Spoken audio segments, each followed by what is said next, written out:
Fala galera, beleza? Seja muito bem-vindo, seja muito bem-vinda ao Set Point Podcast, o canal que fala de voleibol, liderança, construção e gestão de times e muito mais. Meu nome é César Feijão Benatti e eu tô aqui com meu brother Peter Bistotti. Tudo bem, meu irmão? Fala, Feijão. Fala, galera. Bora falar de voleibol e muito mais. E hoje teremos dois convidados muito especiais que somos nós mesmos. Muito É! bem! Hoje a gente resolveu fazer um episódio um pouquinho diferente para falar de um assunto que nos perguntam direto, que é o tema desse episódio é do Brasil aos Estados Unidos, a nossa jornada no voleibol.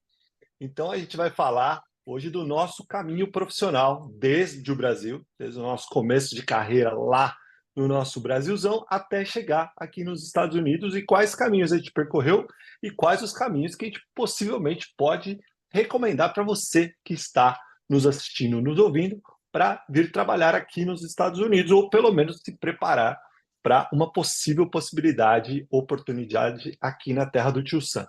Beleza? Então, já vamos começar já a entrar no tema, Peter, e eu vou pedir para você contar um pouquinho da sua história pessoal e como você começou lá no Brasil, quais experiências que você teve, qual a sua formação e como que você trilhou esse caminho até chegar aqui nos Estados Unidos.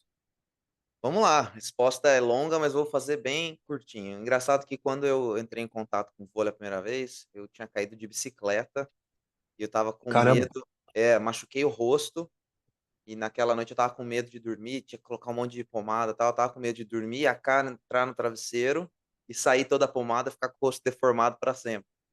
caramba. E eu não consegui Essa é dormir, tava novidade para mim, eu não conhecia essa história. muita adrenalina, tava com muita adrenalina, não conseguia dormir, cara. E aí eu lembro que eu liguei a televisão de madrugada e tava passando 92, Brasil e Hum. Holanda, e foi a primeira vez que eu me lembro, assim, de ter visto um jogo de vôlei. Eu falei: "Caraca, que paulada que esses caras estão dando na bola".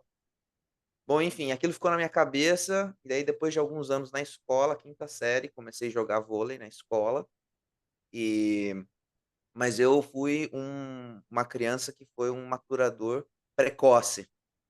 Então, na quinta, sexta série eu estava entre os mais altos da turma e aí depois todo mundo passou. Mas o amor pelo esporte não passou, ele ficou, cara. E daí depois que eu percebi que eu não, né, joguei categoria de base e tal, depois que eu percebi que não ia pra frente, falei: "Ah, preciso dar outro jeito de continuar em contato com o esporte". Foi aí que eu resolvi fazer faculdade de educação física. Na época eu ainda estava dividido, porque eu sempre gostei muito de biologia, e minha mãe falou o seguinte: "Olha, se você tem 2 paixões, então vai para o próximo critério de desempate, que é, inserção profissional". E por alguma razão eu não pensei nisso. O que me fez decidir foi: "Bom, eu gosto de esporte, então vamos estudar esporte". E aí ingressei na Universidade Estadual de Campinas, na Unicamp, em 2004, me formei lá e tive uma oportunidade de fazer um estágio, eh, na Espanha, não estágio, um intercâmbio acadêmico, e quando voltei, a segunda turma de intercambistas, é assim que fala? Nem sei. Um Uhum. amigo meu de faculdade, ele estava fazendo estágio num clube, ele falou assim: "Olha, eu vou sair do clube, porque eu vou fazer o estágio, o intercâmbio, e eu indiquei você para o meu lugar". E eu, cara, nem pensava em trabalhar com vôlei, porque depois quando você entra na faculdade, começa todas aquelas possibilidades de trabalho, e eu ingressei no laboratório de fisiologia, falei: "Quero ser fisiologista, quero estudar isso, seguir carreira acadêmica, mestrado, doutorado". Tanto que no mestrado acabei seguindo um pouco nessa direção, mas sempre com o vôlei ali do lado. Então era assim, na Uhum. minha carreira acadêmica foi enquanto na faculdade, na verdade, trabalho, estágio na Sociedade Hípica de Campinas ou a fisiologia. E continuei trabalhando na hípica, fazendo os meus estágios, e lá no nosso clube, um clube de os associados tinham um poder aquisitivo muito alto. Então, a vocação lá do nosso clube, onde eu fazia estágio, era ou as meninas se desenvolviam com a gente, como muitos clubes até hoje são, né, muitas prefeituras, muitos programas menores, se desenvolvem a ponto de atingir um certo nível para fazer uma peneira nos clubes da capital, Uhum. ou, a menina, né, é boa, mas não o suficiente na época, né, era um BCN, Finasa, São Caetano, Pinheiros, e a gente sabe que essas peneiras são peneiras, apesar de serem clubes do estado de São Paulo, são peneiras nacionais, vem gente do país Sem inteiro dúvida. fazer. Então Uhum. tem muita menina boa que não entra. Então, como que é, a gente fala em inglês, né, next best thing. Então, como eram crianças, meninas que vinham de famílias com grana, com uma formação, eram crianças que, isso é muito importante, acho que a gente vai falar depois, que já tinham um certo nível de inglês. Uhum. Então, a gente também mandava as meninas para cá, para os Estados Unidos. E foi assim que eu conheci, tive um contato com alguém aqui, mas a gente vai falar sobre isso depois. Então essa foi um pouquinho da minha carreira. Faculdade, voleibol, estágio, me tornei professor, trabalhei por quase 10 anos lá. E nesses 10 anos, ou a gente mandava as meninas para as equipes da capital para jogar o campeonato federado, que a gente sabe que em São Paulo é uma grande vitrine para atletas e para treinadores, ou a gente as mandava para cá, para os Estados Unidos. E foi numa dessas que eu entrei em contato com a Flávia, e aí eu vou pausar aqui Uhum. agora e vou perguntar para você, Feijão, tua carreira muito mais abrilhantada do que a minha, no início, Imagina. como é que foi aí o seu início no vôlei, esse histórico pessoal? Fala para nós. Ca- Cara, eu me apaixonei pelo voleibol na mesma época que você se apaixonou pelo voleibol daquela geração de 92. Mas eu comecei num caminho um pouquinho diferente. Eu comecei na praia. Meu primeiro contato com voleibol foi lá na Praia da Cocanha, em Caraguatatuba, que é onde eu cresci, passava minhas férias de verão lá com a minha família, e até hoje vou para lá quando eu tenho a possibilidade de ir para o Brasil. Mas na época eu devia ter uns, sei lá, 6, 7 anos, e eu brincava na praia com os meus amigos, claro, né? E alguns adultos jogavam numa rede de vôlei, que tinha a única rede de vôlei que tinha lá na Praia da Cocanha. E eu ficava fascinado por aquela galera jogando. E tinha uma galera que, pelo que eu lembro, jogavam bem o voleibol. Era um nível legal que se jogava lá. E não era nem dupla, era um 6 contra 6 na praia. De tanta gente que tinha, eles faziam um 6 contra 6 porque tinha muita gente jogando. E eu lembro dessa cena muito, muito clara na minha cabeça, eu catando bola para eles. Então a bola saía, eu ia lá, corria, pegava a bola, levava para o próximo cara que ia sacada e corria do outro lado da rede, fazia ia pegar a bola, né? Ia fazer um shag para eles. E às vezes eles deixavam eu sacar. E aí eu tinha uma bola de plástico. Quando não tinha ninguém jogando, eu ia lá e ficava sacando, ficava sacando, ficava sacando. Só eu na rede lá. E na casa da minha avó, em São Paulo, tinha um quintalzinho pequeno e a gente colocava uma corda de varal e ficava jogando eu e meu irmão, uma umpla. Lembra que o Fábio Opa, Corrêa falou opa. da umpla? Ficava jogando umpla. Eu contra meu irmão. E eu era fascinado por aquilo, né? A gente amarrava num varal de um lado e amarrava numa cadeira do outro, assim, ficava jogando eu contra ele. E aí eu comecei a jogar mesmo, lá na Praia da Cocanha. Aí tinha uma sorveteria local que chamava a Sorvete Sérgio. O dono da sorveteria era o Nivaldo. O Nivaldo é um grande amigo da minha família lá de Caraguá, Não era o que Sérgio. não era Sérgio. Sérgio era o nome da sorveteria. E aí o Nivaldo era professor de educação física. E ele promovia os campeonatos de vôlei para molecada, que chamava Voleiboleco. Cara, nome maravilhoso, cara, muito bom. E aí eu joguei, cara, eu comecei jogando com 11 anos, eu era o mais novo da galera. Daí eu fui ficando bom, fui aprendendo a jogar e tal. Daí nessa mesma época eu comecei a jogar vôlei no AMB Tênis Clube, ali do lado da minha casa, em São Paulo. E aí, pô, com 14, 15 anos eu já tava ganhando todos os campeonatos de dupla da molecada lá em Caraguá. Aí me federei, joguei pelo Paulistano, joguei pelo Pinheiro, joguei pela Hebraica, e aí no ano 2000 eu entrei na faculdade. Então, muito por causa do voleibol, eu entrei em Educação Física também, cursei, sou formado em Educação Física pela FMU São Paulo.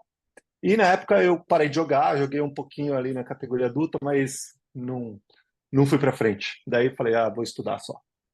E aí, beleza, aí é, trabalhei no Pinheiros, nos meus 2 primeiros anos de faculdade, assim que eu entrei na faculdade, eu liguei para o meu técnico e falei, cara, pô, me dá um estágio aí e tal. E na mesma época ele foi mandar embora. Daí eu bati na porta do AMB Tênis Clube, onde eu tinha jogado primeiro, e aí me deram uma oportunidade de eu fazer um estágio lá, um voluntário. Daí fiquei lá por alguns meses e depois fui para o Pinheiros e trabalhei como estagiário mesmo, por 1 ano e meio lá. E aí, em 2002, saí do Pinheiros e aí fui para o Paulistano. Daí fiquei 7 anos e meio no Paulistano, trabalhando com a base lá. Daí trabalhei com tudo. Quando eu estava na faculdade, eu queria ser preparador físico. Então, eu estudava muito treinamento esportivo, fisiologia.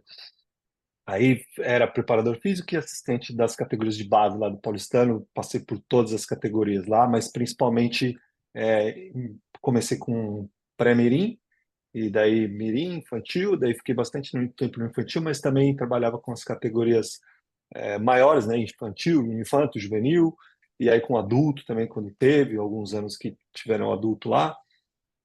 E aí, nesse tempo que eu estava no Paulistano, eu também trabalhava em um monte de universidade, na FMU, no Mackenzie, na IBMEC, trabalhei em uma porrada de universidade lá em São Paulo. E nessa época tinha muito intercâmbio, que ainda tem, na verdade, né, de equipes universitárias americanas indo fazer uma pré-temporada lá no Brasil. E o Paulistano era um time que sempre fazia amistosos com esses times. Então veio University of Cincinnati, Michigan, que mais?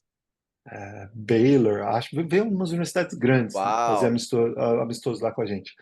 E tinha uma empresa que chamava Daqui para Fora.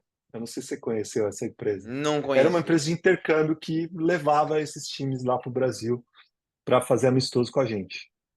E, pô, eu tive várias interações com eles, até fiz uma clínica com eles na época. Foi muito legal, um tryout, né, para as meninas que estavam querendo ir para os Estados Unidos. Isso era 2005, 6, 7. Aí em 2007 eu namorava uma menina que jogava voleibol também e ela veio para os Estados Unidos. E ela foi para um junior college no Texas. E aí, em 2009, quando ela estava se formando no junior college, eu falei, pô, eu vou tentar alguma coisa lá. Daí entrei em contato com a Giovana, que fez um podcast algumas semanas atrás aqui comigo. Aí conversei com ela, falei, Giovana, meu nome é César e tal, e a gente tinha alguns amigos em comum. E aí a gente conversou por um tempo e ela falou, tem uma possibilidade aqui para você vir trabalhar como meu student assistant, né, como assistente para ganhar uma bolsa e estudar inglês. Eu falei, caramba, cara, e agora? E daí eu falei, putz, essa pode ser a possibilidade da minha vida para vir aqui para os Estados Unidos e pelo menos para estudar inglês e conhecer o mercado americano, porque eu tinha contato com muitas atletas que já tinham vindo jogar aqui para estudar e também tinha contato com esses outros times que iam para o Brasil fazer esses amistosos com times brasileiros. Eu falei, pô, isso aí pode ser um caminho profissional legal para mim. E aí eu também namorava a menina e tal, e eu falei, pô, então a junção desses dois mundos pode ser ideal. E aí ela me ofereceu a bolsa. Eu falei, caramba, e agora? Daí falei, meu Deus, Já estava isso foi formado? já estava formado, já estava pós-graduado, já estava, isso foi em 2000, comecinho de 2009, eu já tinha feito minha pós-graduação, já, daí eu falei, pô, esse é o momento, cara, não, vou embora. E joguei. Daí vim para Nebraska, e aí fiquei 3 anos lá em Nebraska, daí voltei, mas daí a gente conta o resto da história no decorrer desse episódio. Boa, boa. E assim, olha, a gente está falando da nossa trajetória e a gente alguma coisa chama a atenção de quem oferece a oportunidade para a gente vir para cá, Uhum, ou acontecem a gente fala em inglês os milestones, os marcos sim. na nossa carreira, que Uhum, depois vão dar aquela sustentação, porque não é tão simples assim mudar de país, você precisa ter sem um dúvida. certo destaque. que você Uhum. acha que foi ou foram os destaques na sua carreira no Brasil que foram relevantes para você ter essa oportunidade aqui? Acho que tiveram alguns pontos da minha carreira que me deram um certo alicerce para eu vir para cá e ter um certo sucesso. Eu ainda acredito que tenho muito para conquistar, mas eu já conquistei uma relevância legal aqui. Então, primeiro foi ter contato com esses times que eu tive contato lá no Brasil, que vinham de intercâmbio, vinham jogar, e eu sempre fui muito curioso, né? De novo, lifelong learner, curiosidade, a cabeça aberta para ter novas experiências. Então, sempre que eles vinham, eu já falava um pouquinho de inglês, e eu sempre tentava trocar ideia, tentava descobrir como que funcionavam as coisas aqui. Sempre fui muito curioso mesmo, para saber como que era o mercado aqui, como era o mundo do voleibol aqui. E aí, quando as outras meninas que vinham também, eu sempre trocava ideia com essas meninas, sempre estava em contato. Quando elas vinham para o Brasil, eu sempre perguntava como é que era a vida delas aqui. E tinham muito poucos técnicos que eu conhecia que trabalhavam aqui nos Estados Unidos. Os que trabalhavam eu não tinha muito contato. Então era um mundo meio que desconhecido para vir trabalhar, para vir profissionalmente aqui para os Estados Unidos. Como atleta eu sabia como funcionava, mas como técnico não sabia. E aí quando eu tive o contato com a Giovana e eu arrisquei vir para cá, então eu tenho a história do sair da valeta e eu sempre conto lá na minha palestra de liderança, né? Saia da valeta. Se quiser saber mais sobre sair da valeta, me manda uma mensagem aqui no inbox do Instagram que eu conto para vocês o que é sair da valeta. Comece a Então, sair da valeta através dessa pergunta que você vai mandar a mensagem para o Feijão. É o primeiro exatamente. passo. Exatamente. Exatamente. E, e, ainda quando eu estava no Brasil também, sempre fui estudioso, sempre busquei me atualizar, sempre, não tanto quanto aqui, mas eu estudava, fiz uma pós-graduação, sempre fazendo cursos é, de capacitação. Então, eu sempre tive essa cabeça de estudante, de lifelong learning. E aí, quando eu vim para cá, que eu tive a experiência com a Giovana, me abriram muitos novos horizontes. Então, pô, a questão da disciplina, a questão do estudo mesmo, a questão da sistematização nas coisas. Então, muitas coisas me abriram a cabeça, muitas coisas. E quando eu tive um período que eu fiquei no Brasil entre 2012 e 2014, que eu voltei para o Brasil. Quando eu saí de Nebraska, eu abri uma empresa de intercâmbio. Então, eu tinha esse, esse empreendimento, fui empreendedor por alguns anos, e eu mandava meninas para cá. E isso me fez criar uma rede de contatos gigantesca, em questão de conhecer outros técnicos, conhecer como que era a divisão 1, por exemplo, abrir, conhecer mais o mercado daqui. E aí, quando eu tive o convite para voltar aqui para os Estados Unidos em 2014, eu já tinha uma bagagem um pouquinho maior em termos de conhecimento do mercado. E aí foi a época que eu mergulhei mesmo em estudar voleibol a fundo. Então, vim para trabalhar com um nível muito alto. E aí eu falei, preciso me capacitar constantemente e cada vez mais em alto nível. E aí foi que eu conheci o Gold Medal Square e pô, o Gold Medal Square foi ainda é, na verdade, uma escola espetacular para eu me desenvolver como técnico, tanto na parte de quadra, como na parte de planejamento, como na parte de liderança. E aí depois comecei a dar curso também. E dar curso significa que você tem que estudar muito mais.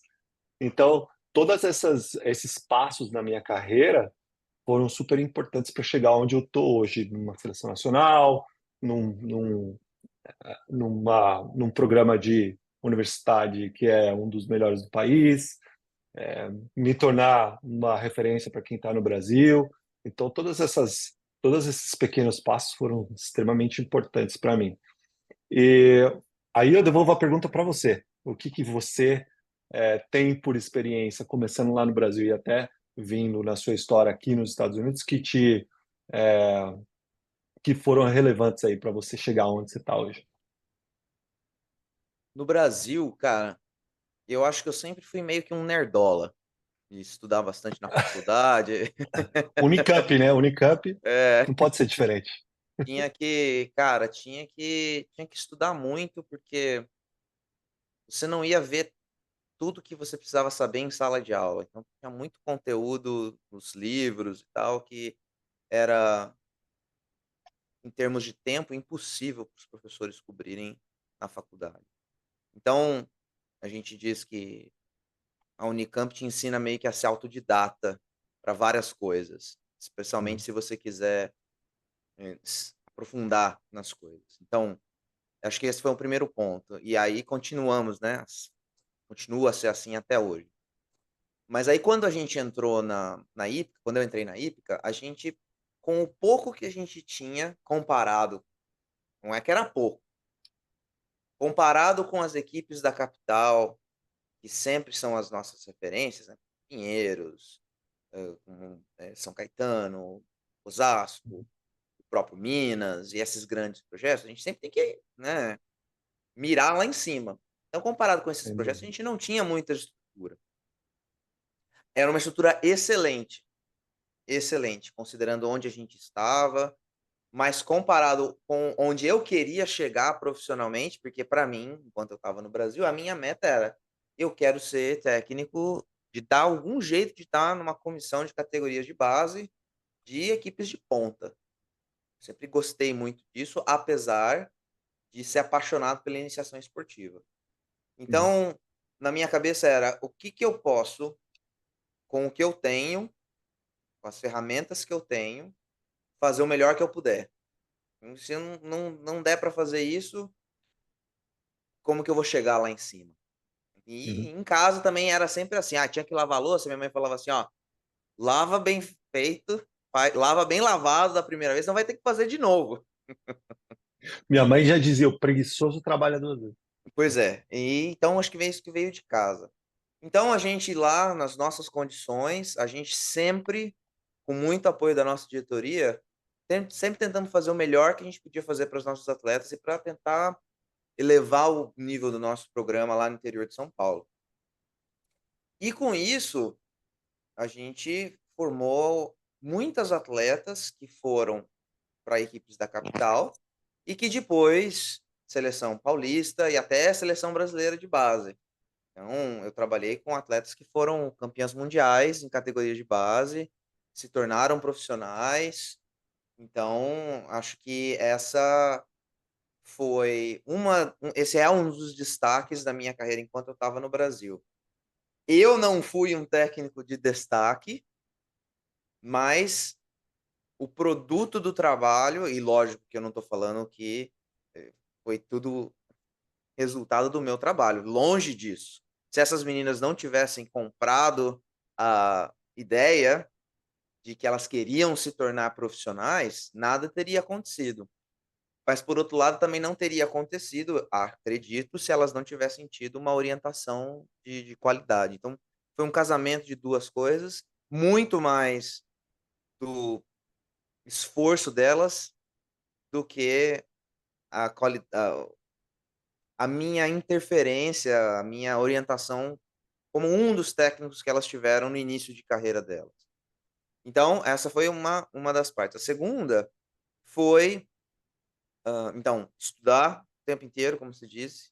A segunda parte foi ter feito o melhor que eu podia fazer, e isso acabou se refletindo nas carreiras das atletas com quem eu tive o prazer de trabalhar. E eu tive a sorte também de, na faculdade, eu ter docentes que estavam altamente envolvidos com esporte de alto rendimento, não necessariamente vôlei. Porque isso depois, lá na frente, quando a gente for falar disso, vai me ajudar bastante. Me ajudou bastante. E foram Uhum. professores na universidade que eram membros do Comitê Olímpico Brasileiro. E então, pessoas de destaque no cenário do esporte que foram professores meus na faculdade. E, mais pontualmente, uma oportunidade que tive foi quando a gente teve a equipe profissional lá em Campinas, o Vôlei a Mil, e Ah, eu fui legal. bater lá na porta de Zé Roberto Guimarães e companhia para secar a quadra. "Posso ir aí assistir?" Ele falou: "Não, vem pra cá pra quadra, tal". Eu disse: "Ah, tem um paninho ali? Ó, tem um paninho ali, posso secar a quadra?" E eles falaram: "Não, vem aqui pra perto pra assistir". Eu falei: "Não, mas eu posso secar a quadra? Tem um paninho ali". Porque se eu fosse secar a quadra, eu ia estar mais perto ainda. E eu queria ouvir o que os Uhum. caras estavam falando. E comecei a secar a quadra, cara. Foi assim que foi secando quadra 2 anos, ouvindo a comissão técnica da seleção brasileira dando treino, com atletas de seleção brasileira, Uhum. atletas estrangeiras, então tinha ali o inglês, e então aprendi muito com esses caras. Foi uma escola, esses 2 anos que eles estiveram lá em Campinas, e, poxa, eu fiz os cursos técnicos da CBV até o nível 4, pós-graduação, e tem muito que você não vai aprender em curso nenhum. Não Vai vai. aprender muita Uhum. coisa em muito curso, mas o conhecimento experiencial, que a gente sempre fala, é a Uhum. maior parte do conhecimento que a gente adquire, né. Sem dúvida, Então foi sem dúvida. foi um foi um pouco isso. E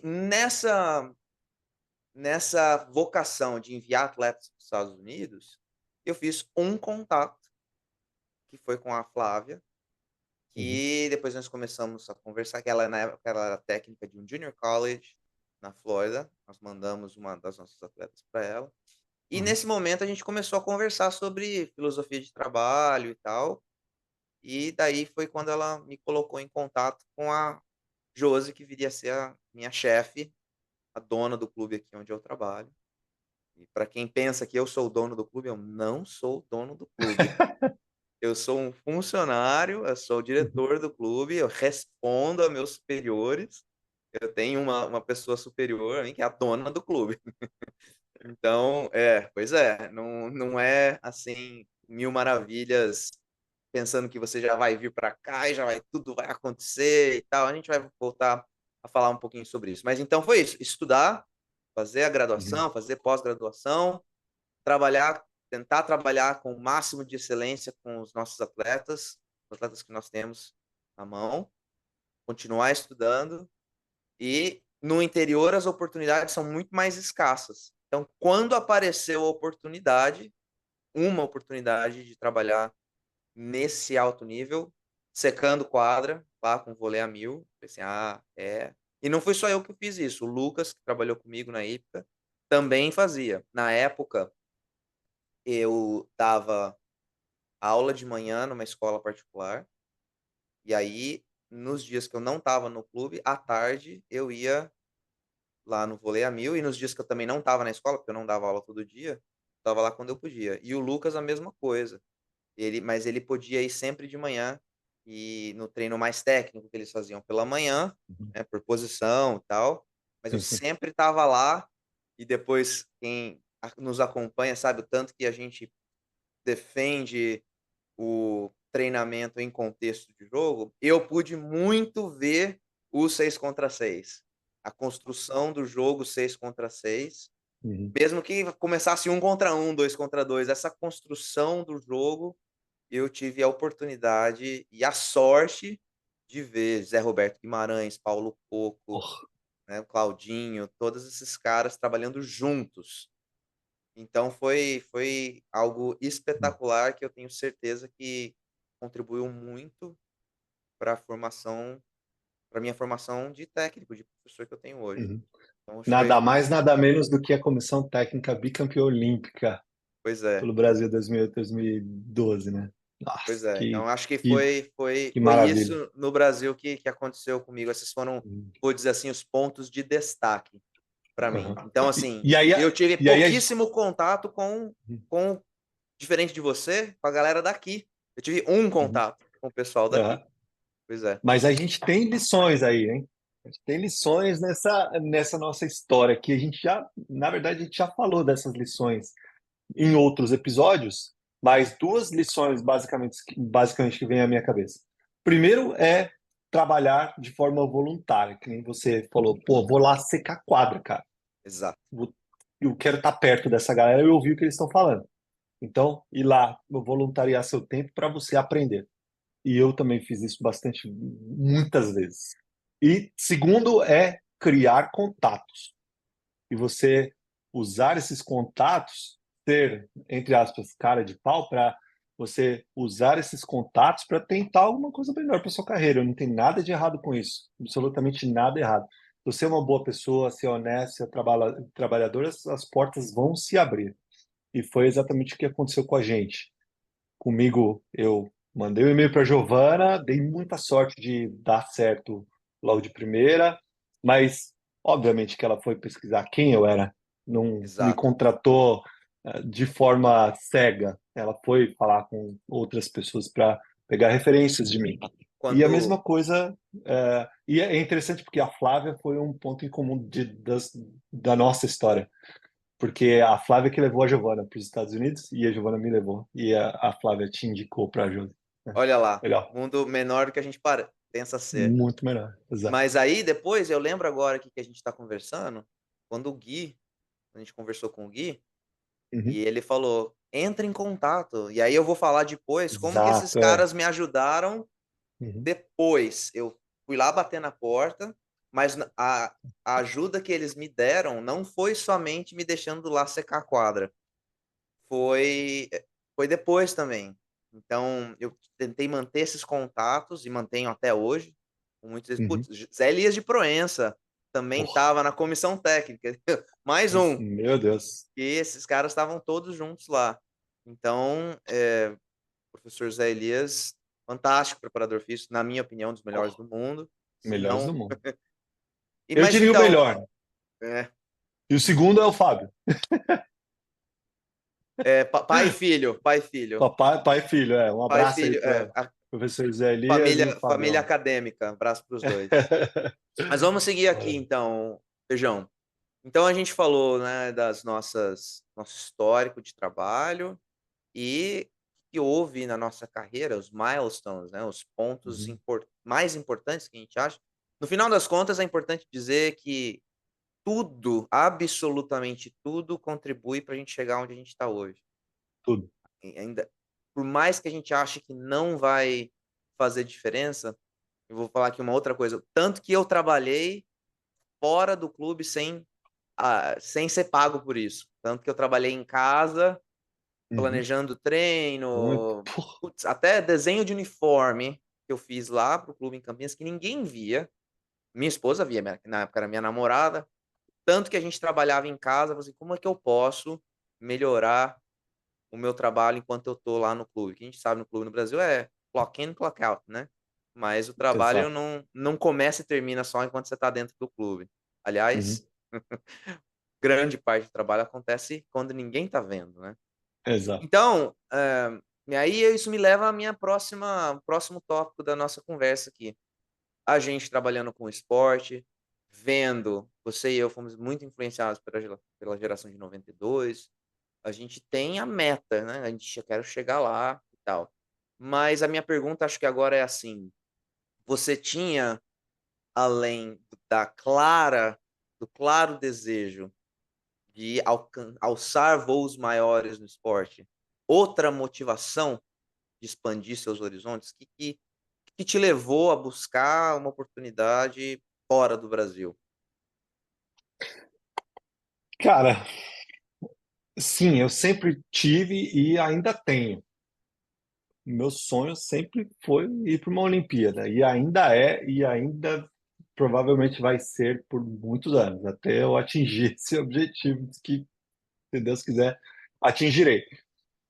Mas no Brasil, foi um monte de circunstâncias adicionadas.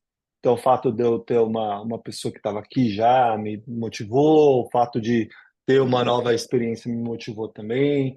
Daí, mais para frente, o fato de vislumbrar um alto nível aqui também me motivou, porque eu já conhecia o cenário, né? Quando eu voltei na segunda vez que eu vim para a Califórnia, eu sabia que ia trabalhar num nível maior. Então, todos esses fatores adicionados me motivavam a continuar buscando essa oportunidade aqui nos Estados Unidos em cada vez mais alto nível. E aí, quando eu comecei a dar curso, eu falei, pô, agora eu preciso estudar muito mais, porque eu tenho uma responsabilidade com as pessoas que fazem os meus cursos. E cada vez mais eu preciso me atualizar para levar mais informação de alto nível para as pessoas. Então, isso é uma coisa que me, me dá uma responsabilidade muito grande. E aí, quando eu comecei a trabalhar com vôlei de praia, a mesma coisa. Eu preciso estudar muito, porque aí eu comandava um programa. Eu era responsável, o head coach do programa. Então, eu precisava estudar muito sobre aquilo. E não só sobre o esporte em si, mas sobre liderança, sobre administração, sobre a parte fora da quadra também, que é uma parte extremamente importante dos programas universitários aqui nos Estados Unidos. E aí, quando eu comecei a trabalhar na seleção americana, mais ainda. E, cara, eu preciso buscar muito mais informação. Então, todas esses passos a mais na minha carreira me fizeram buscar mais conhecimento, o que me dava primeiro me dava uma grande responsabilidade e essa responsabilidade me fazia estudar muito mais, entendeu? E aí eu fui todas esses potinhos de responsabilidade da minha vida foram ficando maiores. Então, pô, lá em Bakersfield eu era responsável pelo programa, então isso foi crescendo e eu fui me qualificando para isso. Daí, depois na seleção americana, a mesma coisa. Daí, quando eu mudei para a LMU, que é um programa muito maior, com muito mais responsabilidades também, me fez ir buscar informação. E eu dei muita sorte de ter uma pessoa que é o head coach do programa lá, o John, que também fez um episódio com a gente, de ser um cara que, pô, estimula a gente a estudar o tempo inteiro. Então, é, cara, isso foi crescendo na minha cabeça e fazendo eu ter essa cabeça de estudante cada vez mais, entendeu? E aí, quando eu comecei o meu projeto solo, mesma coisa. Eu já tinha essa cabeça de, de palestrante, né, de dar curso.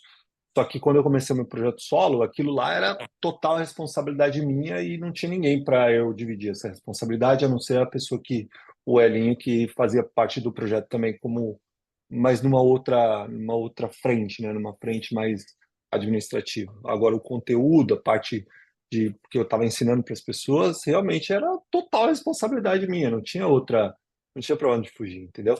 Então, todas essas coisas somadas foram fazendo eu, cara, abrir horizontes na minha cabeça assim para falar, pô, eu vislumbro um futuro por esse caminho aqui, entendeu? Então, a parte de liderança que que aflorou em mim quando eu comecei a trabalhar lá atrás em Nebraska, mas quando eu me tornei head coach muito mais, porque ali eu que dava as cartas, eu que liderava mesmo o programa propriamente dito. Aí quando eu comecei o projeto de cursos também, mesma coisa, tanto na parte de conteúdo, voleibol, quanto na parte de comandar os cursos. E aí na seleção, todos esses passos na minha carreira, todos esses potinhos de responsabilidades que eu fui falando foram crescendo à medida que eu fui é, as responsabilidades foram crescendo junto com o meu desenvolvimento de carreira, entendeu? Acho que eu meio que saí do tema aqui da sua pergunta, mas, mas por onde a minha cabeça me levou. Mas, e do seu lado? O que como você se motivou para expandir o seu conhecimento, os seus horizontes, desde o Brasil até ter as responsabilidades que você tem hoje? Vamos ver se você consegue não dar risada. Não, não dá, eu já tô dando risada agora. A resposta é hambúrguer. Agora você vai. Eu Vou não ter vou que dar risada porque eu não explicar. entendi. Vou ter que explicar. Minha primeira motivação para buscar uma oportunidade exterior foi hambúrguer. Quando eu criança, eu sempre gostei muito de comer. Eu fui uma criança muito gordinha, né? E todo mundo falava que os Estados Unidos era a terra do hambúrguer. E eu queria comer o melhor hambúrguer do mundo. Porra, velho. Essa foi a primeira motivação para eu sair do Que Brasil. bela motivação, velho. Porra, olha, Pão com carne e queijo, é isso. pão com carne e queijo. Puta, eu Essa foi a adoro hambúrguer primeira e eu também. nunca vou esquecer. Que Bem, depois legal. disso, lembra que eu falei que eu sempre fui um nerdola? E Uhum, mesmo na escola, cara, antes de contato com o vôlei, você estudando história, geografia, eu falava: "O que que tem nesse lugar que faz desse país ser a potência que é?". E uhum, por mais que a gente estudasse, eu tinha na minha cabeça que eu só vou conseguir entender se eu tiver passar um tempo lá. E eu tinha isso com os Estados Unidos, com a Europa, eu queria entender por que que os países ricos são países ricos. uhum, E só recentemente que eu entendi, depois de ler o livro, Guns, Germs and Steel, que explica do ponto de vista histórico, né, por que uhum, que a Europa colonizou a América, e não o contrário, por que que o povo não saiu daqui da América, uhum, os nativos, né, para ir pra Europa. O que que aconteceu na história? Aliás, muito interessante esse livro, tá no meu top 10 da vida. E essa foi uma questão. Então, hambúrguer. O que que tem nos países ricos que os fazem ricos? Eu aham, tinha certeza que não era só uma questão governamental, porque a gente sempre cresci ouvindo de muita gente, o país, o povo tem o governo que merece, ou os governantes são um uhum, reflexo das pessoas, ou na faculdade você ouvir: "Não existe país desenvolvido com um governo corrupto, ou uhum, povo desenvolvido com um governo corrupto, e não existe uhum, governo desenvolvido com um povo corrupto". Isso sempre ficou na minha cabeça. É uma questão cultural, para dizer. sim. Então eu quis saber dessa experiência, né. E depois crescendo, eu falava assim: "Caraca, como é que esse país", no caso aqui dos Estados Unidos, consegue tanta medalha olímpica? O que que tem que eles sempre conseguem tantas medalhas olímpicas? E aí, ali na década de 90, Uhum, a China ainda não estava tão perto assim, né, em termos de quantidade de medalhas e tal. Era sempre assim, quem que ia ser do segundo, terceiro para baixo no quadro de medalhas na Olimpíada.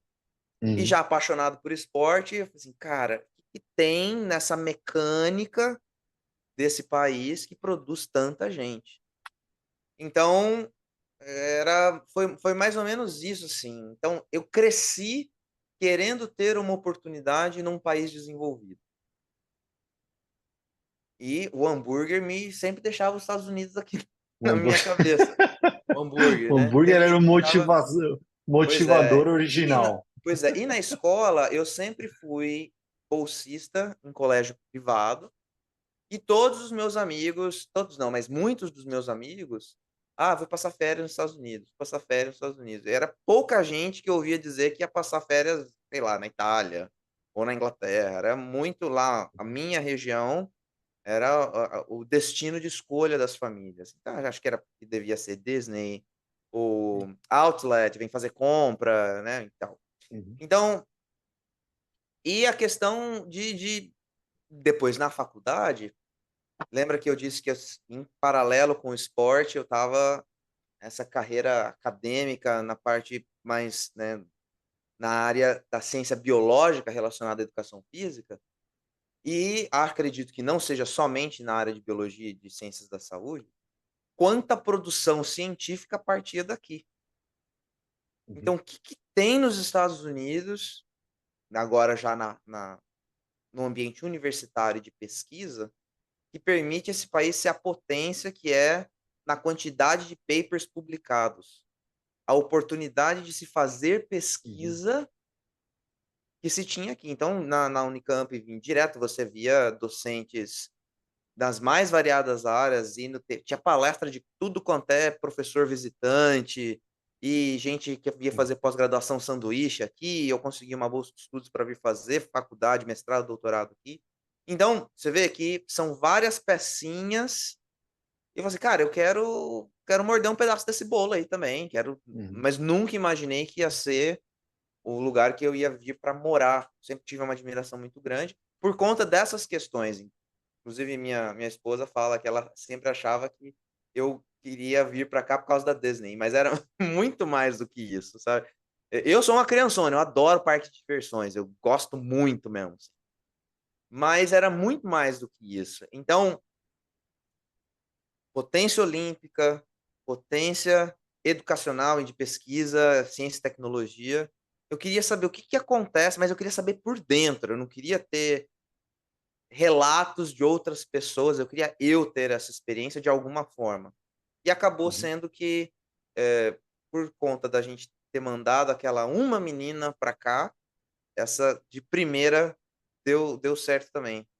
Não imaginei que fosse ser algo que fosse me trazer para porque eu ia poder dizer: "Essa é a minha casa, é onde eu moro", mas Uhum. foi assim que aconteceu, cara, por causa do hambúrguer. O hambúrguer.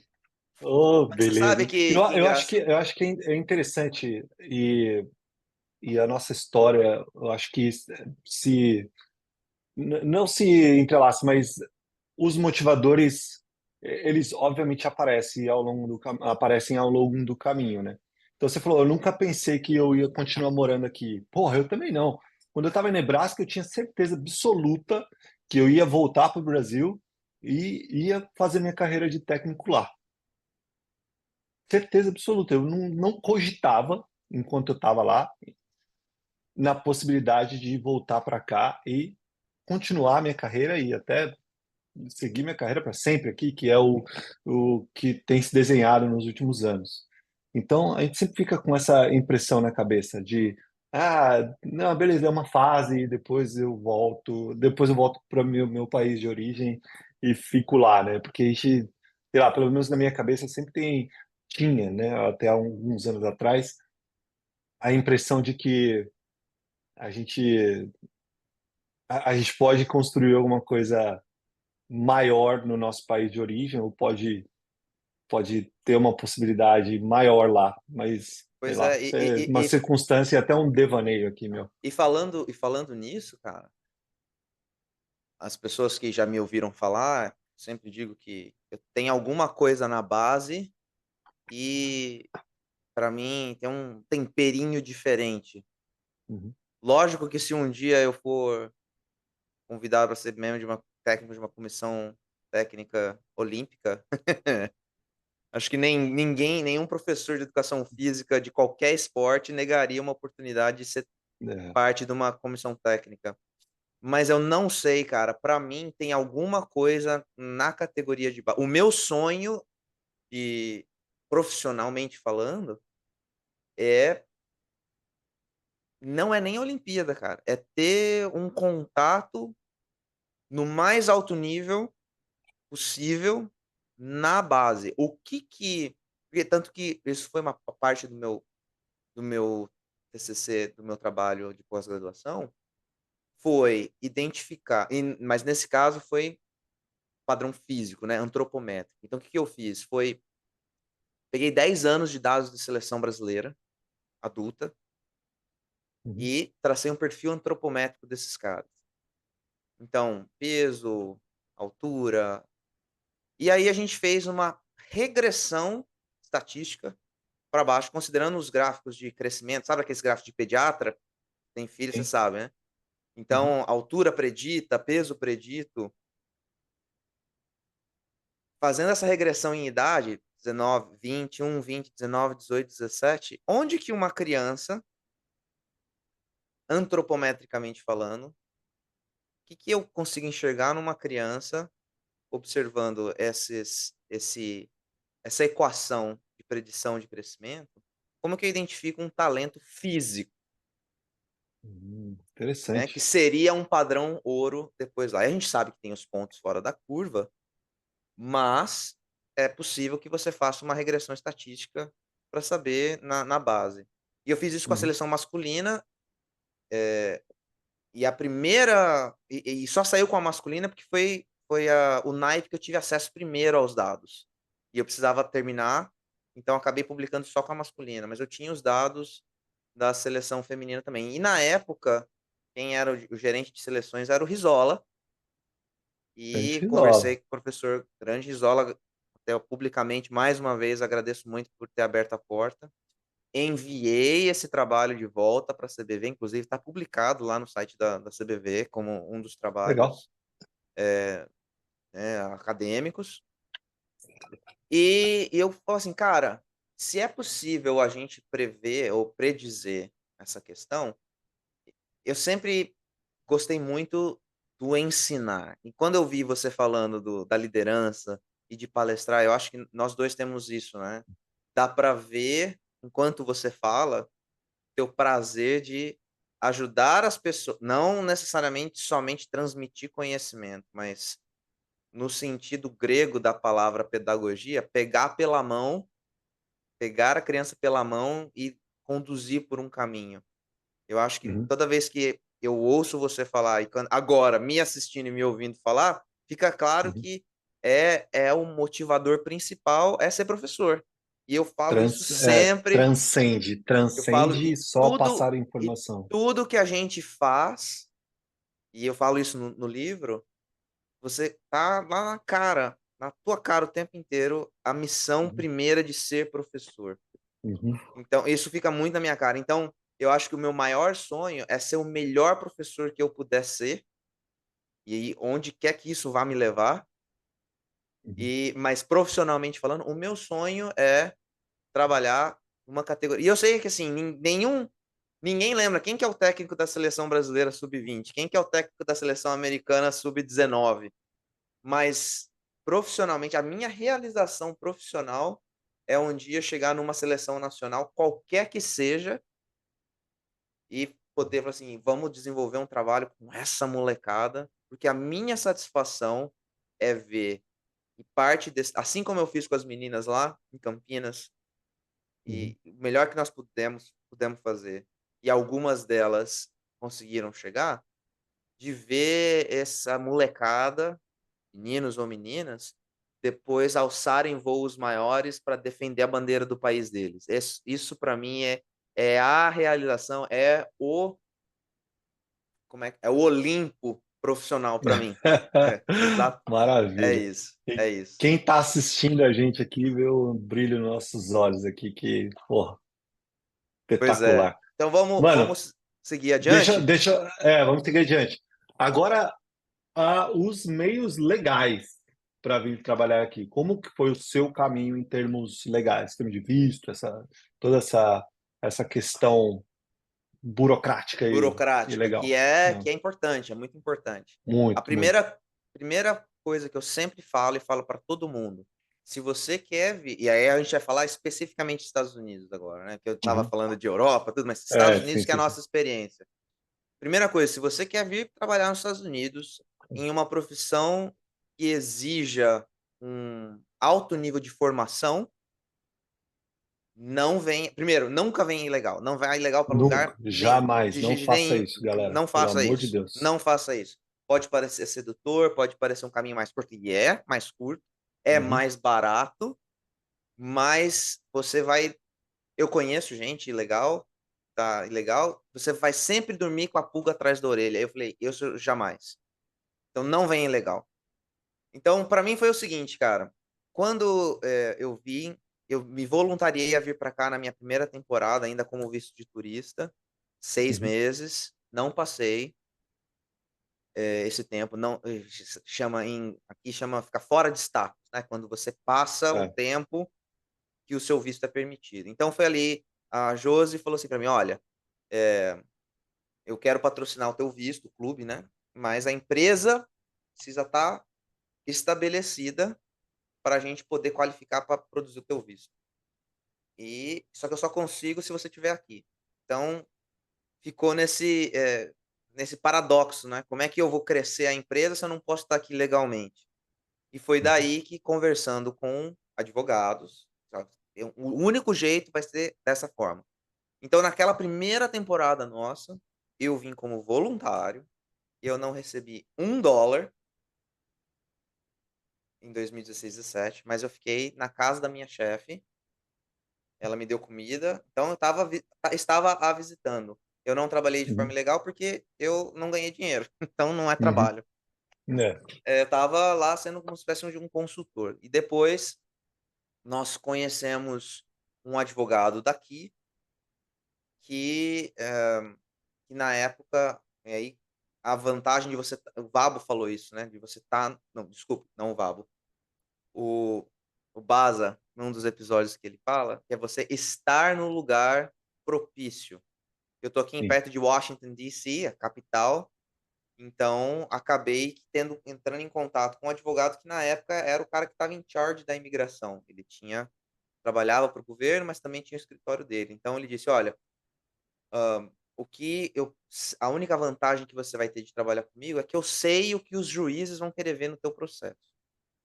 Eu sei como escrever o processo". E como muitos advogados, mas ele era um cara muito experiente. E aí, analisando a nossa história, ele disse o seguinte: "Olha, a empresa ainda é muito pequena para a gente aplicar para o visto H-1B, então a gente vai precisar aplicar o visto baseado na tua carreira", o que ele me disse. Então, vamos ver se a gente consegue aplicar para o visto O, a classe O, que é o visto, tem um nome em português, é o visto de habilidades extraordinárias. Que é para normalmente para pesquisadores, cientistas, músicos, atletas. Vamos ver se a gente encaixa. Porque ele me disse que, como é um visto altamente específico, ele dá muito trabalho, pouca gente aplica para esse visto. E na época Uhum. tinha mais visto todo ano, tem a cota anual de vistos, né, então sobrava visto, porque as pessoas não aplicavam, e é muito trabalhoso. Por que que é trabalhoso? Porque o visto O1, depois a gente viu que eu qualificava, segundo ele, né, falou: "Vamos tentar". É o visto que é baseado na carreira do aplicante, e Uhum. não na empresa. Então o que que eu tive que fazer foi o grande diferencial desse visto com relação aos outros, é que eu tive que fazer um dossiê da minha carreira profissional, tudo que havia sido publicado em jornal, revista, internet, os atletas de destaque que eu tinha de quem eu tinha sido técnico, então as meninas que se tornaram Uhum. profissionais, seleção brasileira, estavam nesse dossiê. E pós-graduação, então a gente sempre fala, né, tem que estudar. Se não estudar, então ter um diploma avançado, né, o advanced degree, a pós-graduação, foi uma Uhum. condição sine qua non para poder qualificar para o visto, então só com bacharelado não qualificaria. Uhum. E ele me disse assim, então que eu precisaria conseguir cartas de personalidades da área. Então foi aí que eu voltei lá nos professores da faculdade, que eram membros do comitê olímpico, que eu voltei nos caras lá do vôlei a 1000, expliquei a situação. O Uhum. Rizola na época que eu apliquei para o visto, ele estava na federação internacional. Uhum. Então o Rizola então eu tive cartas de recomendação de ex-atletas que foram seleção brasileira, membros do Comitê Olímpico Brasileiro, de um representante na época da FIVB. Então, fazer esse levantamento da minha vida profissional e, Uhum. a minha formação acadêmica. Então, esse foi o visto e o meu advogado me disse que eu qualificaria. E depois a gente vai falar mais para frente da residência permanente, mas nós Não, aplicamos já para vamos esse falar já. vamos falar Manda já? bala. É, Então vamos tá. falar já. No Daí já meu conta a visto, que história de uma vez. seria o visto O1, e Uhum. então eu falei assim: "Bom, ainda não estava casado, eu precisava casar no Brasil. Se eu quisesse trazer a minha esposa, eu precisava casar". E antes de eu vir Uhum. para cá a primeira vez, me casei, então nós nos casamos. Um mês depois, foi o tempo de passar a lua de mel, eu vim para cá. Minha esposa é enfermeira, ela era funcionária pública lá no hospital universitário, lá na Unicamp. Uhum. Então foi o que a nossa decisão foi: "Ó, vai um, eu, vamos ver se vai dar certo, o outro fica seguro no Brasil. Se não der certo, volta para reconstruir a carreira, pelo menos o outro tá seguro". E aí a hora que eu, no caso, vim, quando a minha carreira estiver estabelecida aqui seguro, aí ela vem. E foi isso que aconteceu. Vim com visto de A1, mas ela como esposa do do O1, ela é O3, Uhum. seria, Sim, sim. ela não podia trabalhar. O meu visto não dava condições ou não dava autorização para ela trabalhar. Então o que a gente foi fazer? Então vamos ver se a Sabrina, enfermeira, consegue, pelas próprias pernas, conseguir o próprio visto de trabalho. E fazendo a pesquisa, a gente já sabia que enfermeiro faz parte de uma lista seleta de profissões que qualifica para residência permanente direto. Uhum. Mas não é simples assim. Tem que validar diploma, então ela teve que Claro. validar o diploma, fazer prova de proficiência em inglês, e eu não precisei fazer, porque a nossa profissão ela não é uma profissão regulamentada, você não precisa ter uma Uhum. licença É. para trabalhar. Então ela teve que fazer a prova da ordem dos enfermeiros, enfim. Depois que ela fez, que ela conseguiu a licença, aí ela poderia procurar um emprego. Então, ela, já que ela estava aqui, então, já que eu não vou poder trabalhar, não sei por quanto tempo, ela acabou ficando quase 2 anos sem poder trabalhar. Eu fiquei com o meu visto 3 anos. Nos primeiros 3 anos aqui, foi com vistos. 2 da primeira vez e renovamos por mais 1 ano. Enfim, aí a Sabrina aplicou, conseguiu uma oferta de trabalho, mas ela não podia trabalhar, porque ela era O3. Ela já estava com o visto, com a licença de enfermeiro, Uhum. e quer validar diploma, passar na prova da ordem dos enfermeiros e proficiência em inglês. E ela falou assim, agora procurar um emprego em algum lugar que seja o patrocinador do visto. Uhum. Alguém que ofereça para fazer o visto. Foi aí que ela encontrou trabalho em Nova York. Então, a gente aqui em Washington, D.C., primeiro trabalho dela, quem topou fazer o visto para ela foi uma agência de enfermeiros em Nova York. E aí, conversando, o advogado. E eu tava para aplicar, já tínhamos começado a aplicar para residência permanente, para mim, que é um processo longo também. Você precisa provar para o governo Sim. que não Que é tem, o green, que é o que é o green green card. card, que é o green card, né? Uhum. Então, para a galera que está pensando aí, olha, você precisa, parte do processo é provar para o governo que não tem pessoas qualificadas americanos na região onde você vai trabalhar, para que daí o governo chama Labor Certification, que é uma certificação de Uhum. trabalho autorizando aquela empresa a contratar estrangeiro. Basicamente é Uhum. isso.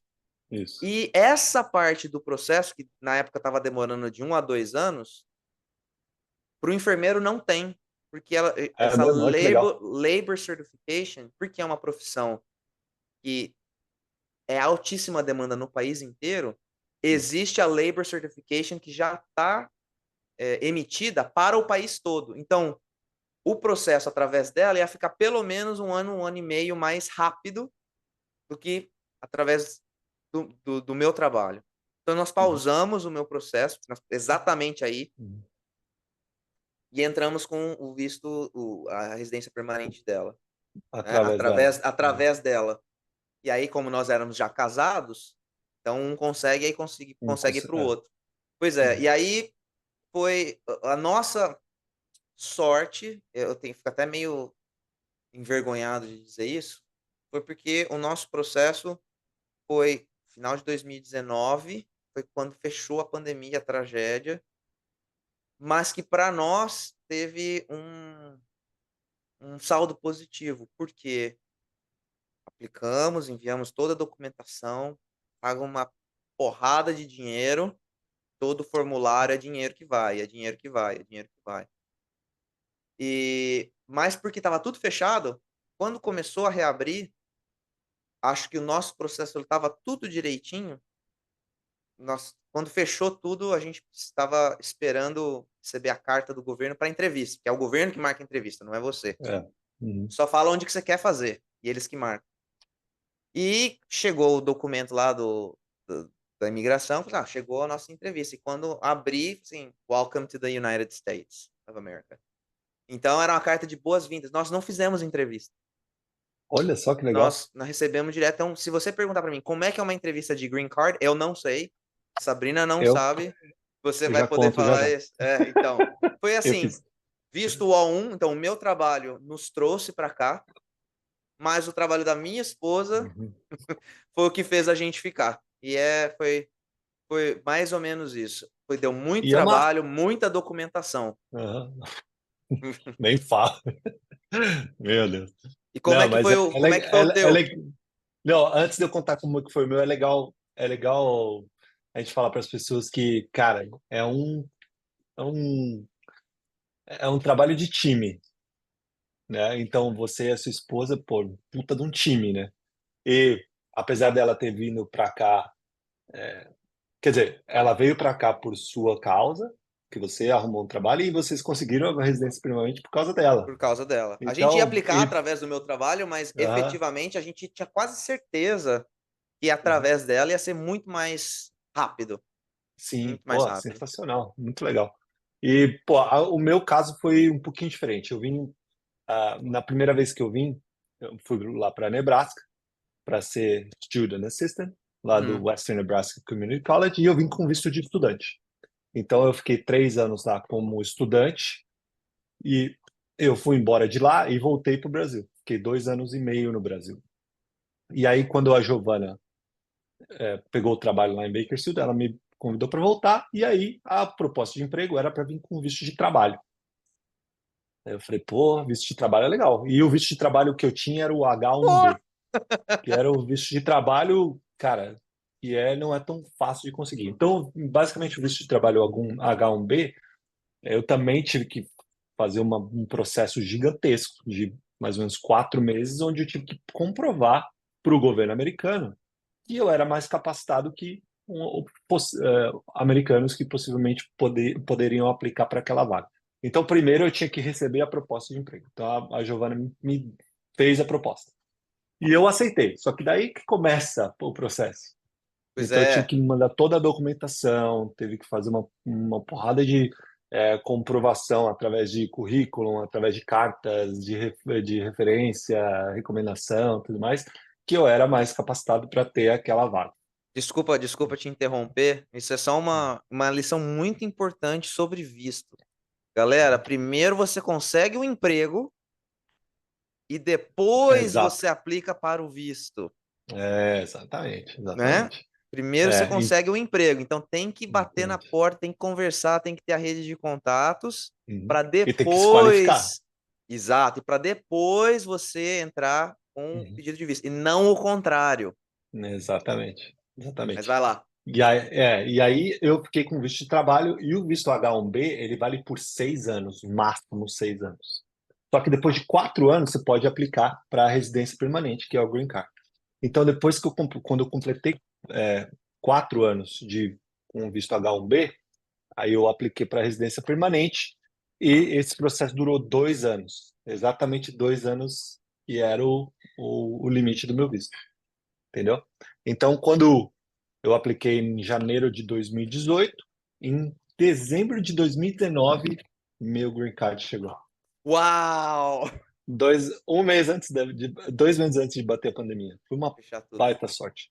E nesse meio tempo, eu tinha a minha esposa, que na época era minha namorada, ela veio para cá um ano depois que eu vim para Califórnia. Então, a gente começou a namorar no começo de 2014, que foi quando eu recebi a proposta de ir para Bakersfield. E aí a gente continuou namorando, um ano separados, ela no Brasil e eu aqui nos Estados Unidos. E ela veio em agosto de 2015. Aí a gente se casou, tudo mais, e aí a gente aplicou para o processo juntos. Só que ela ficou 2 anos também sem poder trabalhar por causa do visto, entendeu? O visto dela também não dava direito a ela trabalhar, que nem o E visto da sua esposa, entendeu? E deixa, ela deixa eu ficou te como fazer uma estudante muito tempo. pergunta. É uma curiosidade que eu tenho. O visto O1, que foi o meu, Uhum, eu não posso trabalhar para mais ninguém.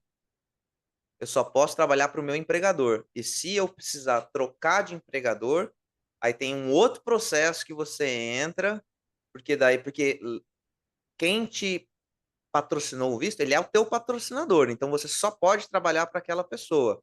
Então uhum. teria que fazer um processo para transferir o patrocínio do visto de trabalho para a empresa nova. Então, não sei como é que é o visto H1B, e isso é uma coisa que a gente precisa falar para as pessoas. Vem com visto de trabalho, não vai achar que você vai vir para cá, vai ficar um mês e vai O, zarpar. o visto H1B é exatamente igual. É, Você só pode trabalhar para a instituição para que quem está te, te patrocinando. te empregou. está te oferecendo o trabalho. Então é É, importante exatamente. checar bem, Uhum. conseguir o trabalho, legal. Você se vê trabalhando por alguns anos Exato, naquele exatamente. mesmo lugar, mas te Uhum. interrompi, manda ver. E até quando eu peguei o meu green card, o meu advogado falou o seguinte: agora você está livre para trabalhar em qualquer lugar. Mas se você lá na frente quiser aplicar para a sua cidadania, que é o próximo passo para quem tem o Uhum. green card, é bom que você fique no lugar que te patrocinou. Entendeu? Foi uma recomendação. Não é obrigatório, mas é bom que você fique. Isso aí vai dar uma. E eu fiquei 4 anos lá em Bakersfield. Olha, eu não É, sabia. Eu não sabia é, dessa. é uma recomendação, não é obrigatório, mas é recomendável. Recomendado. Entendeu? Então, esse ano, por exemplo, eu posso aplicar para a cidadania, mas. hum, e eu fiquei 4 anos com green card lá em Bakersfield, O entendeu? meu é ano que Então, vem. A minha é ano que vem. é. Então é mais uma dica aí pra galera, certo? E, cara, a gente programou. A nossa ideia inicial era fazer um podcast de 40 minutos sobre isso. A gente já tá 1h10 aqui. Falhamos Então vamos, miseravelmente. falhamos miseravelmente. A gente tinha muita coisa para falar em relação ao voleibol, mas eu acho que a gente vai, a gente pode gravar um outro episódio para falar só das experiências na quadra. O que que você acha? Boa, boa. Porque senão a gente vai ficar aqui para sempre. Vamos só finalizar então Vamos com finalizar. o último ponto da nossa pauta, do nosso Uhum, roteiro, que é então uhum, considerando isso que nós falamos hoje. Feijão, quais são os seus conselhos para quem quer ter uma uhum. oportunidade de trabalho aqui nos Estados Unidos? Eu sei Uhum. que você fala sobre isso bastante, toda vez que você tem Fala. oportunidade, você fala. Uhum, E em nome de quem está no Brasil, buscando uma oportunidade fora do Brasil, obrigado por sempre falar sobre essas questões, esses pontos são extremamente importantes. uhum. Mas vamos lá, quais são os conselhos que você dá para aqueles que querem ter uma oportunidade, tanto como treinadores ou como jogadores aqui nos Estados Unidos? Sim.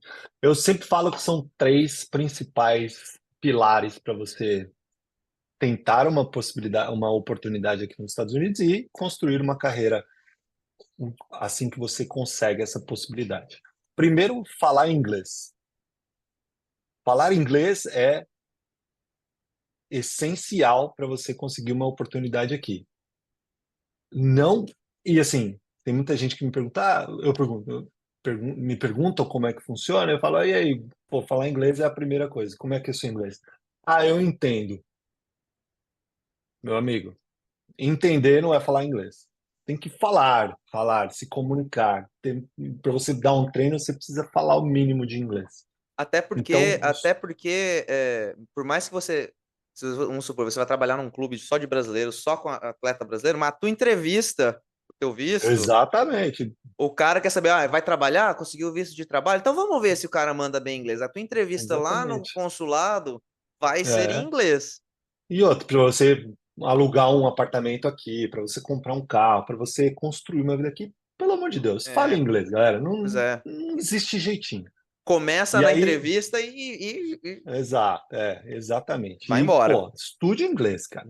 Estude inglês. Não vai pensando que você vai vir aqui para trabalhar só com brasileiro, porque, pô, depois depõe contra você e contra nós brasileiros Pô, aqui. não é para isso que o governo tá te dando um visto. Pelo amor de Deus. Segundo é você conhecer o mercado aqui e estudar realmente o seu campo de trabalho. E nisso eu posso te ajudar. A gente pode te ajudar. Então tem o meu curso, tem todos os conteúdos que a gente posta nas redes sociais, tem o nosso podcast aqui que tem uma porrada de conteúdo. Então, conhecer as metodologias, o mercado de trabalho, conhecer o universo do voleibol aqui nos Estados Unidos. E terceiro é criar uma rede de contatos, conhecer pessoas que trabalham aqui. Então, não somos só Feijão, não é só o Feijão e o Peter que trabalham com voleibol aqui nos Estados Unidos. Tem centenas de brasileiros e centenas de outras pessoas que também vão poder te ajudar. Não necessariamente só brasileiros. E aí o inglês se torna importante de novo para você criar contatos e almejar uma possibilidade aqui nos Estados Unidos. E, cara, ser honesto, todos aqueles valores essenciais de um ser humano. Ser honesto, trabalhar duro, não ter não ter frescura, entendeu? Não ficar fora de status de visto, pelo amor de Deus, não dê jeitinho. Isso aí são coisas que eu nem preciso falar, mas é importante a gente citar aqui, tá certo? Agora, o que que você recomenda? Cara, vem experimentar o hambúrguer primeiro. Hambúrguer é importantíssimo. É uma eu falo brincando, mas é uma metáfora de verdade.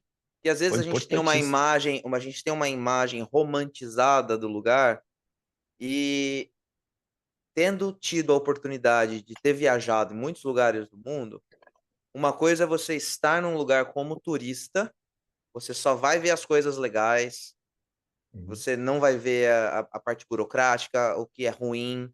Tem muita coisa que é ruim aqui, tem muita coisa que é Sem boa, tem dúvida, muita coisa que é ruim. sem Então dúvida. você Uhum. conhecer a cultura, ou pelo menos ter algum contato inicial com a cultura do lugar, é importante, porque você não vai somente trabalhar, você vai viver naquele lugar.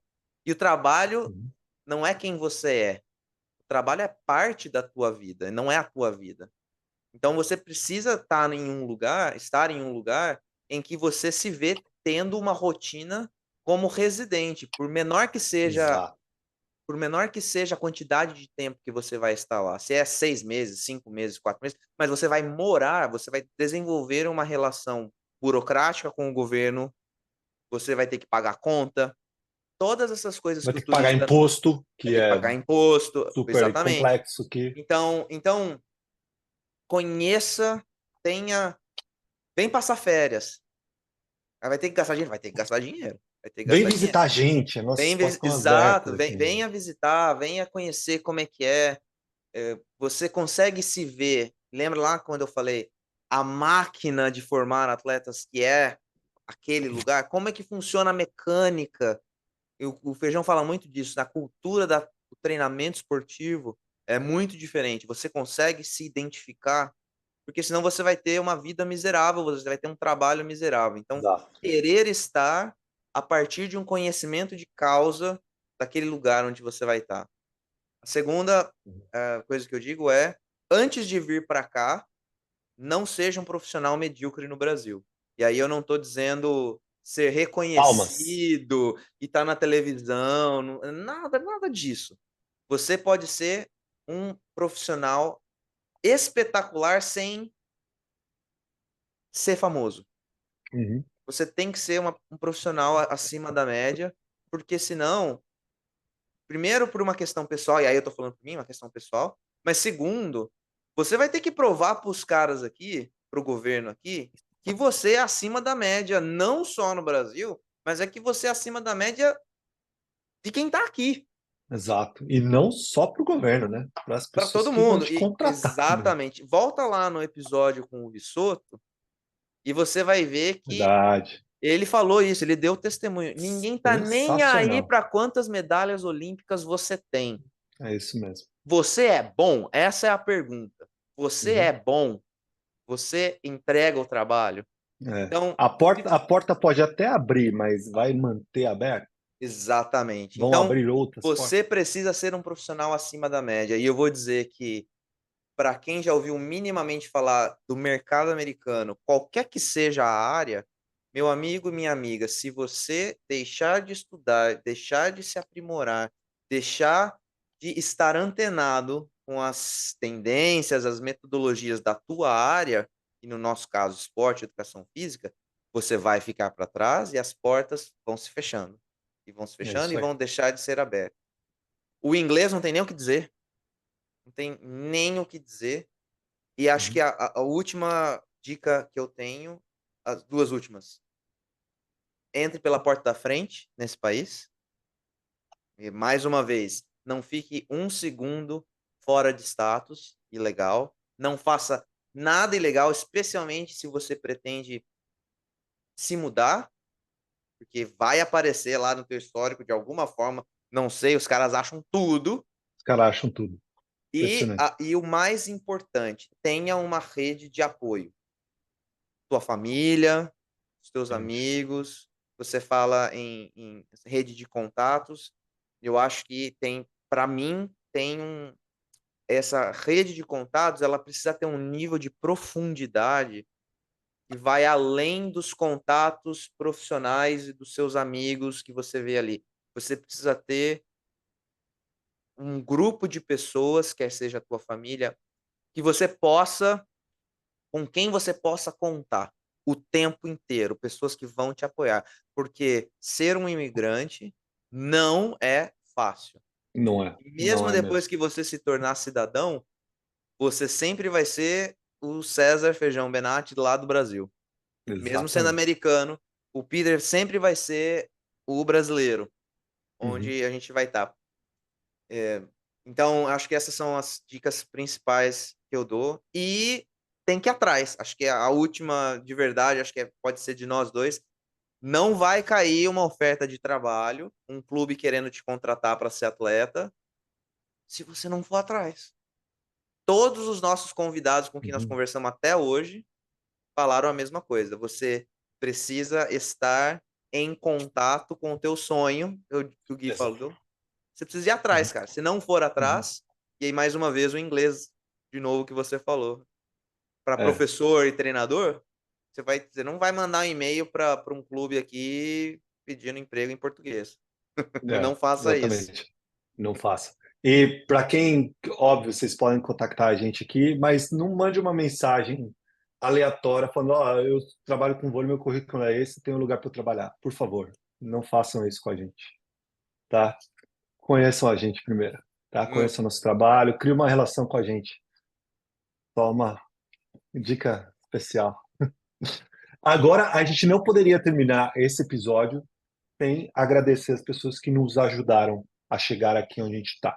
Então, por favor, faça os seus agradecimentos às suas pessoas e eu vou fazer as minhas depois e a gente encerra. eu toda vez que eu lembro de quem me ajudou, ó, já até dá uma Ixi, vamos chorar aqui de novo. Puta que pariu. Ai, caralho. É, vamos Cadê lá. meu óculos escuro para colocar aqui? Pai, mãe, Uhum, pai e mãe. Se não fossem meu pai e minha mãe, eles acho que eles não têm ideia do quanto que eles são colossos na minha vida. É sempre complicado falar de família, né, cara. foda. Uhum, Minha esposa, se não fosse ela comprar a ideia de e entender, acho que principalmente entender e ela já entendia no Brasil que a vida de profissional de educação física é uma vida maluca, maluca. Você uhum, tem no Brasil, e eu sei disso porque isso aconteceu comigo, você tem 4, 5, 6 empregos. Às vezes você fica mais tempo no trânsito do que no trabalho, indo de um lugar para outro. E é assim mesmo, é a profissão que nós escolhemos. Mas ela também tem uma vida louca por ser enfermeira. uhum. Então, Sim. publicamente aqui, acho que hoje são as 3 pessoas, meu pai, minha mãe e minha esposa. Essa é o nível mais profundo da rede de contatos que a gente vai ter, a nossa família. Uhum, Se não fossem eles, absolutamente nada aconteceria. Depois, todo mundo que passou na minha vida, todos os meus professores de educação física que me espelharam, me motivaram, me foram meus musos e minhas musas inspiradoras, sempre foram os professores mais legais que eu tive na escola.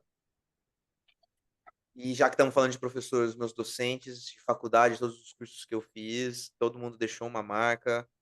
Os meus colegas de faculdade, que hoje são profissionais destacados nas áreas com quem eu converso até hoje, não necessariamente só sobre voleibol, mas, cara, sobre treinamento, psicologia do esporte. As pessoas que abriram as portas para mim, meus diretores, coordenador de escola, diretor, todo mundo que abriu porta. As famílias das atletas com quem eu trabalhei, que me deixaram trabalhar, me deixaram ajudar os filhos e as filhas a conseguirem. E, cara, e não dá para dizer os atletas, porque se não tem atleta, não tem professor. Se não tem aluno, não tem professor.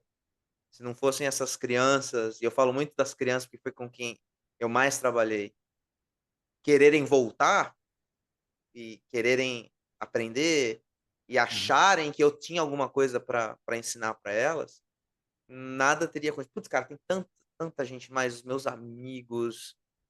Seria muito. E tanto que eu não dei nome, né? Eu dava Cidinha, Geralda, Sabrina. Minha mãe, meu pai e minha esposa. São os três que eu vou dar nome. É, eu, todo mundo que escreveu carta para mim, os meus amigos fora do Brasil. E todo mundo que ainda vai aparecer no meu caminho. Eu já sou grato por essas pessoas também. Maravilhoso. E sendo uma pessoa religiosa que sou, mais importante de todo mundo é o cara lá em cima. Muito, muito, Muito muito bom. agradecido. Excelente, excelente. Tua vez. Bom, eu também não poderia começar com pessoas diferentes, mas meus pais, minha mãe, que porra, sempre me apoiou, sempre que eu contava para ela uma possibilidade, ela era a primeira a acender, ir lá na igreja, acender uma vela, e ela faz isso até hoje. Então, mãe, te amo. Meu pai, que já se foi, mas a primeira vez, todas as vezes ele ia me levar no aeroporto, e a última vez que eu vi ele em vida foi no aeroporto, na última vez que eu me despedi dele. E, e ele tá aqui no meu coração sempre. Ah, tá. Certeza. Meu irmão que pô, é uma rocha na minha vida, o cara que tá sempre aí para me ajudar. Aí, cara, essas pessoas, esses agradecimentos gerais, né? Todos os atletas que passaram pela minha vida, todos as pessoas que me ajudaram com indicação, recomendação, cartas, esses processos legais são importantíssimos. Minha esposa que, pô, tá aí me torcendo por mim o tempo inteiro, minha filha, que mesmo sem saber me ajuda no meu dia a dia, tanto assim, me dando essa motivação visceral de continuar fazendo o que eu estou fazendo. Todos os seguidores, todos os alunos do meu curso, todo mundo que ouve aqui o nosso podcast, todos os meus companheiros de trabalho lá no Brasil, aqui nos Estados Unidos, mas eu preciso citar algumas pessoas, alguns nomes específicos que foram essenciais na minha história. Primeiro, eu vou começar lá de trás, as pessoas que me ajudaram muito, muito no meu começo, na minha carreira, o Dirceu Acerbi, lá do Paulistano, Silvio Forte, o Val Feitosa, lá no Pinheiros, o Felipe Mirra, que trabalhou comigo no Paulistano, a Denise, que é uma grande amiga nossa, que trabalhou comigo no Paulistano, a Cleide, a Natália Fraga, que trabalhou comigo lá, também lá atrás. Aí, obviamente, a Giovana, que a gente já teve um episódio que eu chorei, não vou chorar de novo para você não, Giovana. Já chorei muito por causa dela. Mas a Giovana foi a pessoa aqui nos Estados Unidos mais importante, tanto na minha vida profissional como pessoal, todos os momentos aqui da minha carreira. A Carolina Garbato, a Gabi, que é coordenadora da seleção no programa que eu trabalho lá na seleção americana. O John Mayer, que me deu a possibilidade aqui na LMU. E tem um amigo meu, o Ademir Fezan, que é técnico de futebol, que esse cara foi, em muitos momentos da minha história, ele esteve presente, me indicando. Eu comecei uma empresa de intercâmbio junto com ele, que não foi para frente. O Ronaldo Pereira, que foi meu sócio, né, na agência de intercâmbio, que foi uma pessoa muito legal. E o Ademir também fez parte quando eu comecei a dar curso, ele que me indicou lá para a Unisport Brasil, então um agradecimento especial ao pessoal da Unisport Brasil também que me abriu essa porta de para dar curso de voleibol. E mais, eu não, acho que são essas pessoas que eu queria citar mesmo, que são importantíssimas na minha vida. Então, Cara, eu fiquei pra trás, então quero citar nome também. calma que ainda não acabei. E você, meu irmão, você é uma pessoa muito importante na minha vida, cara. Esse projeto aqui existe e vai ser, é o comecinho dele e vai ficar gigante e eu sou muito grato por você. Porra. A recíproca é mais do que verdadeira, mano. Vai ter muita história ainda. Então, já vamos citar nomes, então. Uhum. Eu acho que o meu Meu melhor amigo até hoje, considero um irmão mesmo. Nós começamos a jogar vôlei junto na escola. A gente se fala, a gente manda meme, coisa engraçada pela internet quase todo dia. Iverson, ele se tornou engenheiro civil e a gente conversa praticamente todo dia, toda vez que ele vem para cá, para os Estados Unidos, e eu vou para o Brasil, a gente faz questão de se ver.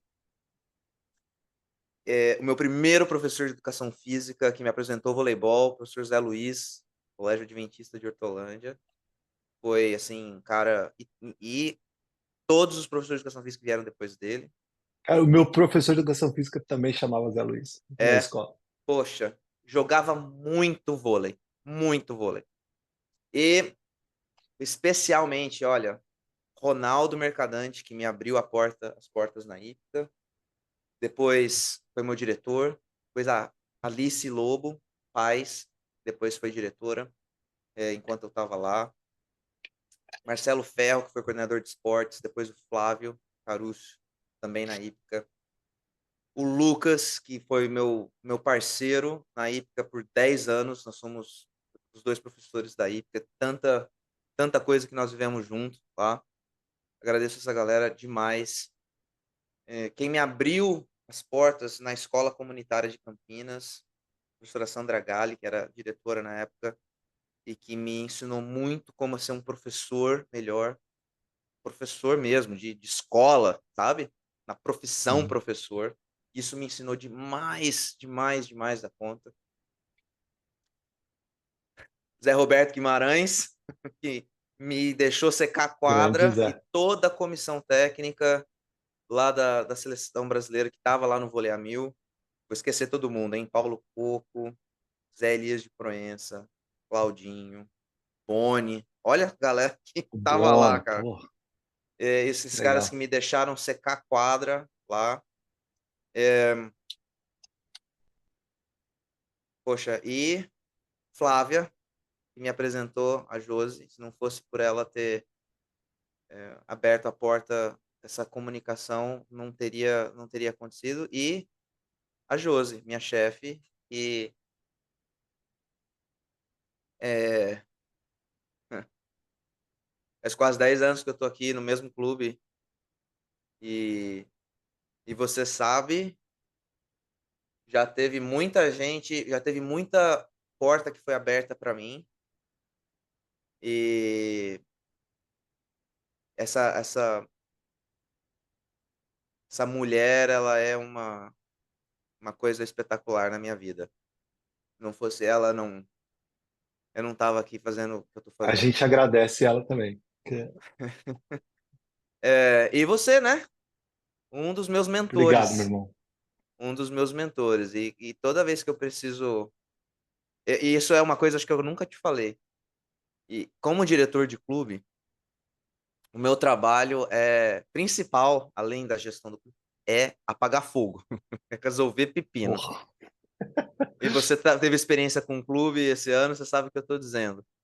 É. E toda vez que é alguma coisa relacionada a intangível ou liderança, eu vou no teu Instagram. É a primeira coisa que eu faço. Porra, que legal, cara. Antes de te mandar Que honra ouvir mensagem, isso. antes de te encher o saco e te perguntar, eu vou lá, deixa eu ver, acho que ele já falou alguma coisa sobre isso. Olha E que eu vou lá no interessante. seu, Obrigado, velho. Que vou lá legal. no seu feed e procuro e, e agradeço muito por você ter essa dedicação e essa paixão pela questão da liderança, porque você Uhum. me ajuda e eu tenho certeza que ajuda muito mais gente, cara. Então, Pô, que obrigado. legal. Em Eu que nome de agradeço. Que vários legal. professores, você, mesmo quando a gente não está falando com você, você nos ajuda, você nem sabe. Porra, espetacular. Pô, que legal. Puta episódio bacana. Mas, galera, agora a gente tem que finalizar, mas obrigado para Agora de você que. verdade. Agora de verdade, é. Mas a minha mensagem final é que, pô, a gente estuda pra caramba, a gente se dedica a ser cada vez melhor, mas a gente tem o principal da vida é ter pessoas importantes do nosso lado para nos ajudar, nos guiar, nos ensinar, nos educar e que a gente possa ser essa pessoa para os outros também, tá certo? E é isso aí, estamos disponíveis para quem quiser saber mais meios para vir trabalhar nos Estados Unidos e espero que a gente possa ter ajudado você com esse episódio através das nossas histórias, nossos insights. E a gente fica por aqui. Muito obrigado. Galera, esse foi um episódio dos nossos causos. Pode falar bem. É o episódio que Exato. a gente vai dever nomear como os causos do feijão e do pira. Obrigado você que nos seguiu até aqui, nos assistiu, nos ouviu. Compartilhe esse episódio, dá um like, se inscreva no canal. E como eu sempre digo toda vez, volte para conferir o próximo episódio. Valeu, galera. Vai, valeu, galera. Um abraço.